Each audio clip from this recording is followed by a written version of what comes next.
concerne la crainte de Dieu. Maintenant, si on est amené à prêcher dans le but d'encourager quelqu'un, que Dieu fasse. Maintenant, ce soir, nous voulons faire asseoir les choses. Alléluia. Dis à ton frère, nous voulons faire asseoir les choses. Ce que je vais dire, il n'y a rien de nouveau. La Bible déclare déjà qu'il n'y a rien de nouveau sous le soleil. Donc l'évangile est le même depuis des siècles et des siècles, ça n'a jamais changé. Mais le problème c'est les cœurs des hommes. Dis à ton frère, le problème c'est ton cœur. Le problème c'est ton cœur. Parce qu'il n'y a rien que je vais dire ce soir que tu n'as déjà écouté. Mais l'apôtre Pierre dit, je ne cesse de vous répéter les mêmes choses parce que cela est pour vous salutaire. C'est la raison pour laquelle nous allons répéter les mêmes choses parce que cela est pour vous salutaire. Et quand on parle du salut, le salut c'est la délivrance. Le salut c'est la restauration. Et ce soir, ma prière que tu sois restauré, que tu sois délivré. Le thème de ce soir c'est je suis jeune mais je crains Dieu. Je suis jeune mais je crains Dieu. La jeunesse selon la parole de Dieu n'est pas une affaire d'âge, mais une affaire d'esprit. Alléluia. C'est pourquoi tout ce temps que nous sommes, quel que soit notre âge, nous sommes considérés comme étant des jeunes, parce que l'esprit qui est en nous est un esprit jeune. Aïe, aïe, aïe, aïe. Il est le même hier, aujourd'hui et éternellement. Il n'a jamais changé. C'est le Saint-Esprit qui fait de nous des jeunes, quel que soit l'âge qu'on a. C'est pourquoi ces hommes qui étaient âgés de 40 ans, de 80 ans, pouvaient se dire, j'ai encore la force pour aller conquérir une montagne. Quelle était cette force? C'était la force de l'esprit en lui qui lui donnait la capacité de conquérir la montagne. Alléluia. Sans l'esprit de Dieu, on ne peut rien, on n'a pas de force. Mais avec l'esprit de Dieu, on est capable de vaincre quels que soient les obstacles. Et j'ai choisi ce soir comme sous-thème les causes du manque de crainte de Dieu au sein de la jeunesse. C'est mon sous-thème ce soir. Du manque de crainte de Dieu dans la vie justement des jeunes au milieu chrétien. Parce que j'ai fait un constat. Et c'est après avoir fait ce constat que j'ai cherché quelles étaient les causes qui faisaient en sorte que les jeunes aujourd'hui n'ont plus la crainte de Dieu. Et c'est ces causes que nous allons par la grâce de Dieu ensemble examiner afin de pouvoir tirer les solutions qui feront en sorte que les mêmes causes ne produisent pas les mêmes effets. Qu'est-ce que la crainte de Dieu? Mesdames et messieurs, la crainte de Dieu n'est pas définie selon la parole de Dieu comme les hommes le conçoivent. Les hommes conçoivent la crainte comme étant la peur, la terreur, la frayeur. Mais la Bible donne une autre définition de la crainte de Dieu. Pour ceux qui ont l'habitude de lire les Écritures, qui ont parcouru les Écritures de Genèse et Apocalypse, ils vont convenir avec moi que la crainte de Dieu n'est pas définie comme étant la peur, la terreur, la frayeur. Mais elle est définie comme étant un profond respect, une profonde considération, une révérence vis-à-vis de Dieu qu'on adore. Donc ce soir, nous sommes venus parler de la révérence. Nous sommes venus parler de l'adoration. Nous sommes venus parler de la soumission et de l'obéissance vis-à-vis des préceptes de Dieu. C'est ce que nous appelons la crainte de Dieu. C'est pourquoi quand les païens disent qu'ils ont la crainte de Dieu, un homme qui est saisi de peur est un homme qui a quelque chose à se reprocher. Oh! Je ne sais pas pourquoi tu as peur ce soir. Je me suis que tu caches quelque chose. Parce que ma Bible déclare dans le Genèse chapitre 3 qu'après qu'Adam et Ève aient mangé le fruit interdit, Dieu le voit se faire entendre. Et lorsqu'ils ont entendu la voix, Adam dit, j'ai eu peur et je me suis caché. Pourquoi tu te caches? Pourquoi tu te caches? Ça veut dire que tu as peur. Ça veut dire que tu as Mais peur. pourquoi tu as peur? Pourquoi tu as peur? Tu as mangé quelque chose. Tu as mangé quelque chose. Mais aujourd'hui tu vas vomir sur le nom de Jésus.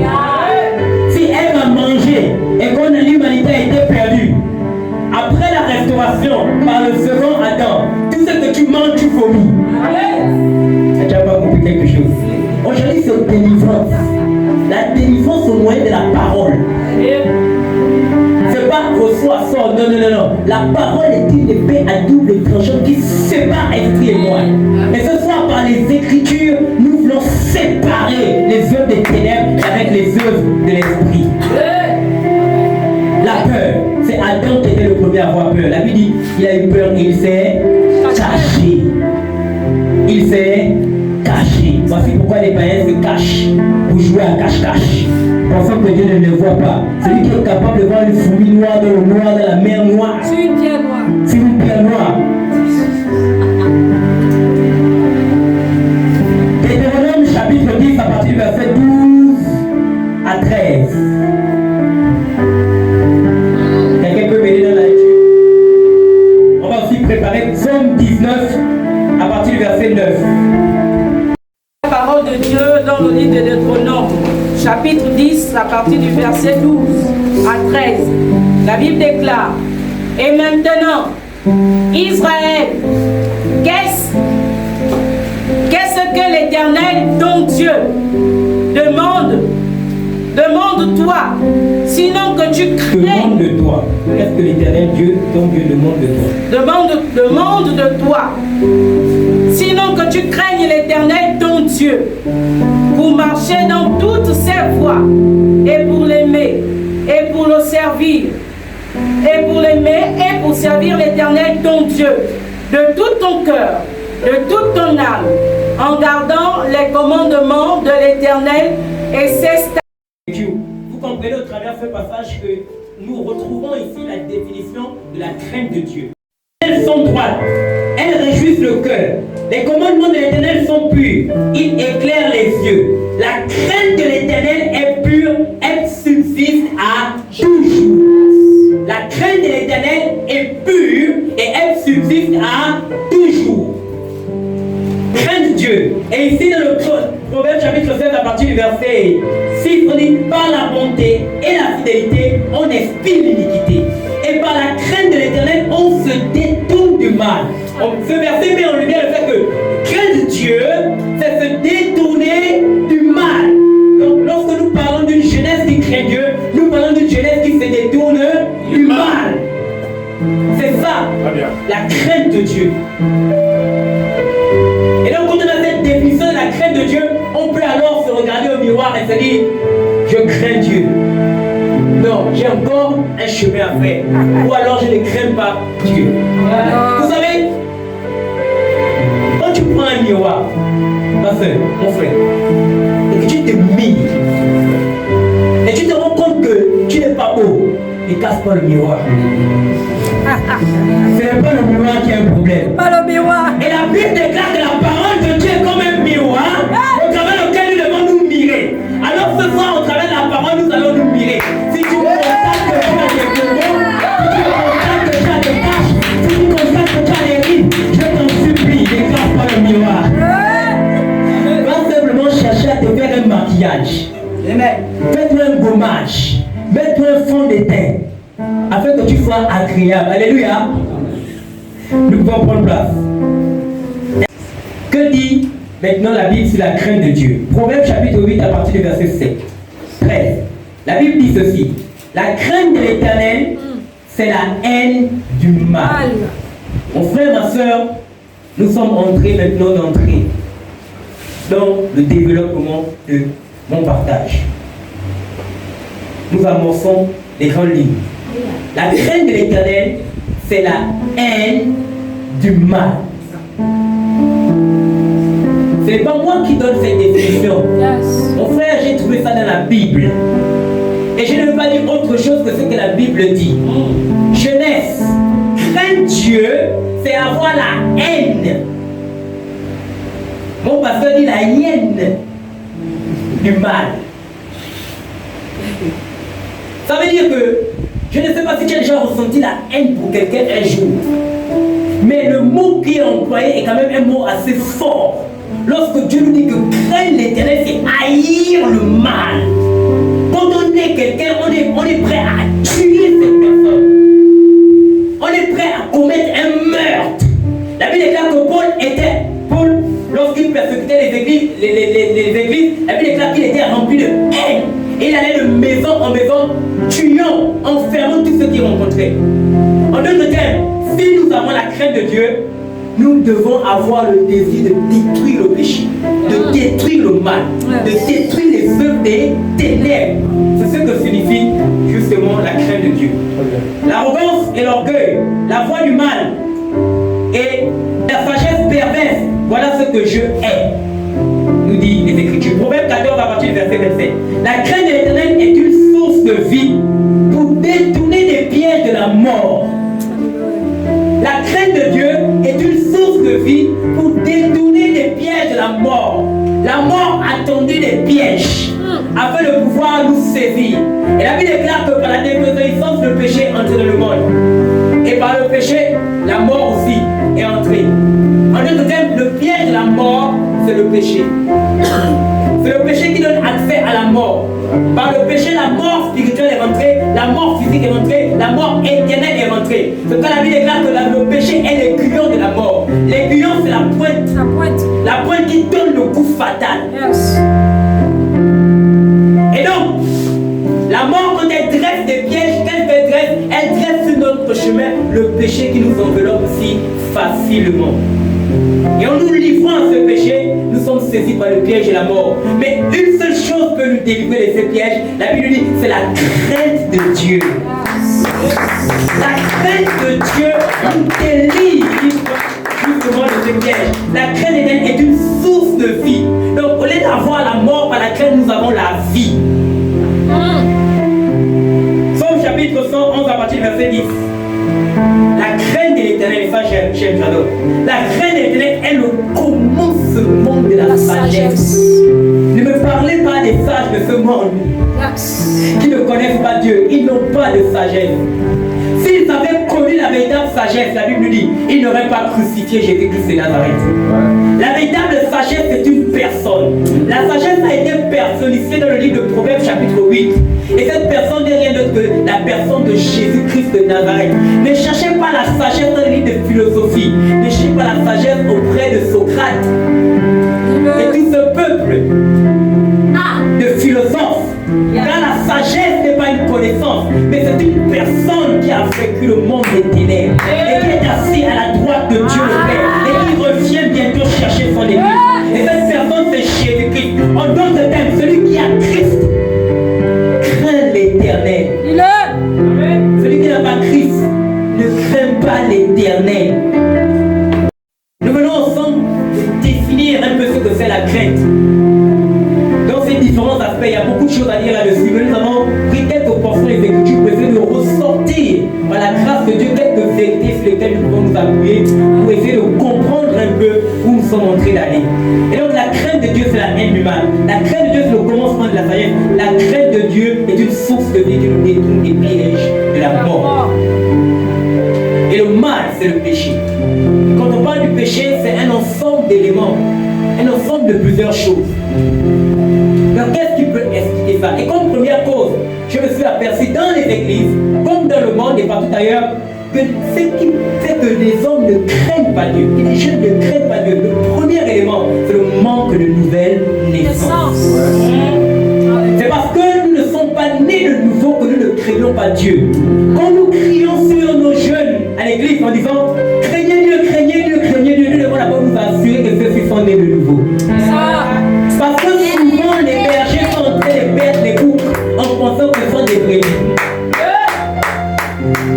C'est grave. Ils vont se fatiguer. Le bouc ne deviendra jamais brebis. Les boucs ont la tête nue, c'est compliqué. Les boucs, ce sont les empas. Empas, elle pleure après l'abandon de Ruth. Ruth signifie la grâce. Ce sont des hommes et des femmes lorsqu'ils sont face à la grâce. Ils pleurent parce que la grâce, elle les pleure. Mais à un moment donné, ils se détournent de la grâce afin d'aller chercher le mariage. Donc quand tu pleures, arrête de faire semblant. Moi je connais maintenant moi je connais les types de pleurs. La sœur ensemble, elle pleure, tu dis non, elle aime Dieu. Elle est fatiguée de se marier, elle pleure le mariage. Elle pleure le mariage. Quand on te dit non, cette sœur-là, elle adore Dieu, elle aime Dieu, elle adore Dieu. Elle pleure parce qu'elle veut se marier. Ah, non, mais voilà pourquoi elle est obligée de prier seulement en langue. Parce qu'en français, elle est fatiguée, elle est obligée de prier en langue. C'est Dieu, elle vient. Alléluia. C'est la jeunesse. Le manque de nouvelles naissances. Et donc, si quelque part tu remarques dans ta vie que tu as du mal à craindre Dieu, il faut commencer par te poser les bonnes questions. Suis-je véritablement né de nouveau? Parce que l'ancienne nature ne peut pas adorer le Dieu créateur. Amen. Parce que l'ancienne nature a été déchue. Elle est devenue rebelle.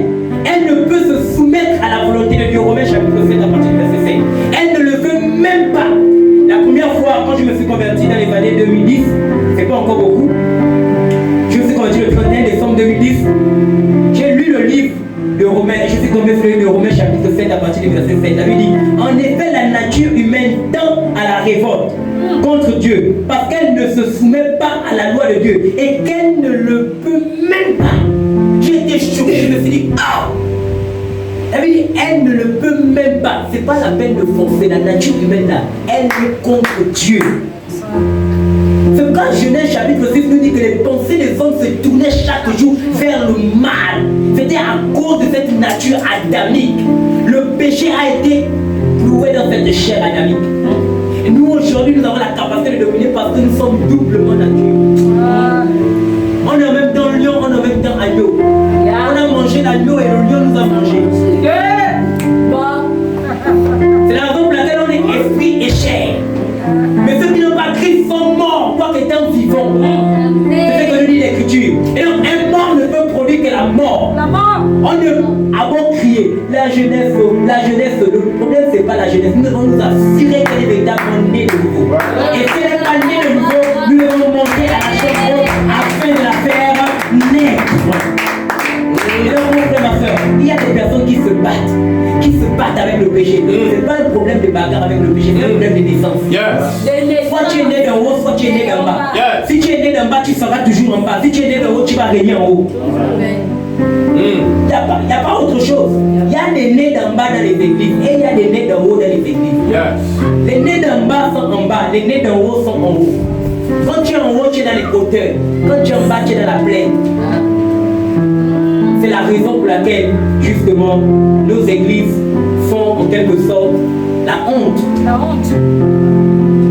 Et les païens, c'est pas à tort, ils crient. Mais ça ne déstabilise pas. Parce que je sais qui je suis. Je sais que c'est vrai, il y a des scandales, mais ces scandales ne viennent pas toujours des véritables enfants de Dieu. Jamais. Comme l'église est une famille, on a ouvert. On a essayé d'attirer. Mais ces personnes se sont intégrées parce qu'ils savent se camoufler. C'est des sacrés, on appelle l'animal là comment? Caméléons, des sacrés caméléons. Mais aujourd'hui on est éclairé. Désormais tu sauras identifier un frère qui a un certain comportement, une soeur qui a un certain comportement. Tu peux passer la personne au baromètre. Elle n'est pas née de nouveau. Et si elle n'est pas née de nouveau, tu connais l'évangile que tu vas adapter à cette personne. C'est réponds-toi et convertis-toi. Jésus revient. Si c'est quelqu'un qui est né de nouveau et qui a des manquements, là tu édifies, tu consoles, tu restaures, etc. Donc la réponse à une personne qui n'est pas née de nouveau, la Bible nous donne d'Ézéchiel chapitre 36, que dans les derniers temps je répondrai mon esprit, je ferai de leur cœur le cœur de chair, de pierre, et je mettrai en eux un cœur de chair. J'écrirai mes lois dans leur cœur, afin qu'ils me craignent, et plus personne n'enseignera son concitoyen. Pourquoi nous craignons Dieu? Parce que la loi de Dieu a été tatouée dans le cœur, intérieur. La marque de l'esprit, on a été tamponné. Il y a des gens qui n'ont pas été tamponnés. Et le tampon passe d'abord par le mystère du baptême. Le véritable baptême émane de la véritable conversion. Et ce baptême n'est rien d'autre qu'une image de l'esprit que nous recevons. Non, c'est pas fort, c'est simple. Quand le peuple d'Israël est sorti de l'Égypte, ils sont passés par la mer. Les Égyptiens les ont poursuivis. Eux, ils ont traversé la mer. Les Égyptiens ont fait quoi? Ils se sont noyés dans la mer. Pourquoi? Parce qu'ils ont expérimenté un véritable baptême. Un véritable né de nouveau qui expérimente un véritable baptême, on a fini avec les Égyptiens. Amen. Les Égyptiens n'ont pas vu la manifestation de ce que tu n'es pas né de nouveau. Celui qui est né de nouveau a enterré les Égyptiens. Avec leur char, avec leur équipement. Moi je ne comprends pas les statues d'Osiris que je vois avec toi, les statues d'Artémis que je vois avec toi, les deux soleils que je vois avec toi. Tu m'expliques ça dans ta vie comment? Si tu es passé par la mer Rouge, quand ils ont traversé la mer Rouge, c'était fini. Il n'y avait plus de liens qui le retenaient. Il n'y avait plus de rétainements. Donc, le problème du manque de crainte dans la vie de la jeunesse, c'est un problème de nouvelle naissance. Qu'est-ce que c'est la nouvelle naissance? Naître de nouveau, c'est écouter la parole. La Bible déclare, après avoir entendu l'évangile de votre salut, vous avez cru, vous avez été scellés. La Bible déclare que dans Jacques chapitre 1, à partir du verset 13, je me demande, il nous a engendrés par l'évangile des vérités. Engendrés, ça veut dire qu'il nous a accouchés. Lesquels? Jean chapitre 1, à partir du verset 1 jusqu'à 12 là-bas. La Bible déclare à tous ceux qui ont cru en son nom, à tous ceux qui elle a donné le pouvoir de devenir enfants, de lesquels sont nés, non de la la chair, ni du sang, mais de la volonté de Dieu. Donc c'est pas parce que papa est papa pasteur depuis 50 ans que toi tu es devenu bébé pasteur.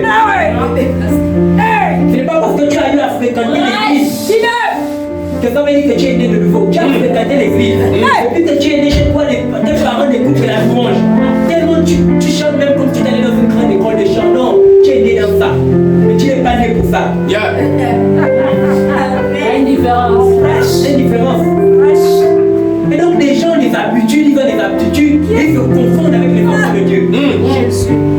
Dis-le, dis-le. Quand Jézabel n'a plus fait ça, elle a mis les fous, elle a mis tout, il a dit tu tomberas.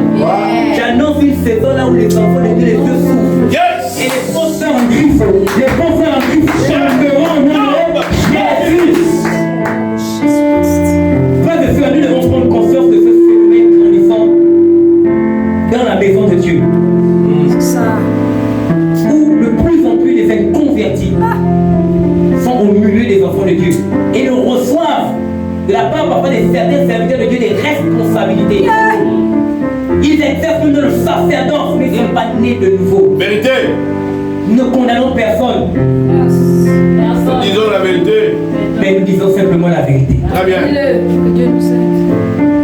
Parce que la Bible dit que vous connaîtrez la vérité. Elle vous rendra La libre. vérité vous affranchira. Et si le Fils vous affranchit, vous serez réellement